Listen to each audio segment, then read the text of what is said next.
Hello children, I hope you all are good and fine. Today in the GK we are going to do the chapter number 34 and the name of the chapter is Expressing Idiomatically. What you have to do in this chapter, one of the four alternative words or set of words ABCD आपको option जो है दिया हुआ है conveys the same meaning as the colored idioms or the phrase. आपने बेटा मुहावरे पढ़े होंगे ना, idioms और फ्रेज पढ़े हैं. हमें क्या करना है, mark the one nearest in the meaning. सबके जो ईडियम्स आपको दिए हैं, जो यहाँ मुहावरे हैं, वो ऑलमोस्ट सेम है. आपको सबसे नियरेस्ट जो ईडियम्स है या फ्रेज है उस पर टिक करना है. So let's start. Number 1, those who work by fits and start should not hope to get success. जो ऐसे कहेंगे भाई मुझे सक्सेस नहीं मिलेगी, ऐसे ही बंदे को क्या कहेंगे. दैट ईडियम्स अगर आप देखो जल्दबाजी में, इरेगुलरली या फुलिशली, तो here you can say be irregularly.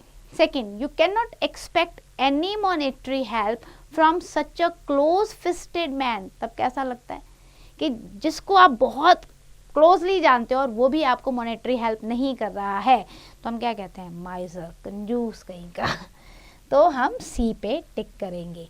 Then third, I long to live with my kith and kin.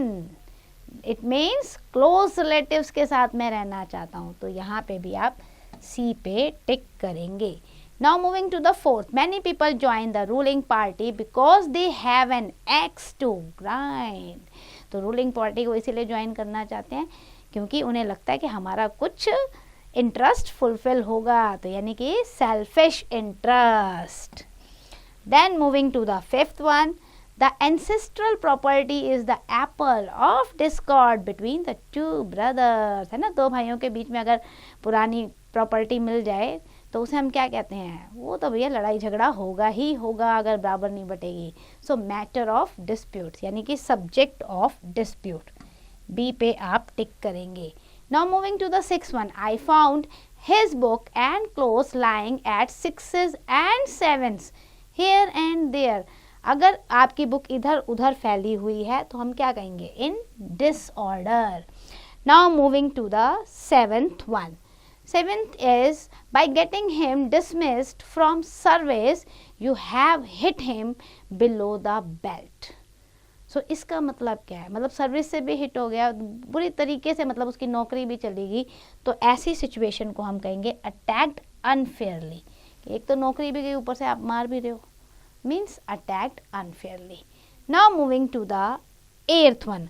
अगर आप एट्थ वन को देखते हो बेटा, Lal Bahadur Shastri died in harness. So harness का मतलब यहाँ पे क्या था, डाइड वाइल एट वर्क. वो काम करते हुए ताशकंद समझौते के लिए गए थे और वहाँ उनकी डेथ हुई थी. Now moving to the ninth, students were agitated. Agitated का मतलब होता है बेटा प्रोटेस्ट करना. सो प्रोटेस्ट कर रही हैं. Now expulsion of their leader added fuel to the fire. अब उनके लीडर का एक्सपल्शन होना, उसमें उनके अंदर और गुस्सा आ गया. तो ऐसी सिचुएशन को आप कहेंगे एग्रेवेटेड देयर पैशंस, और उनके पैशन को जो है बढ़ा दिया. Now moving to the tenth one.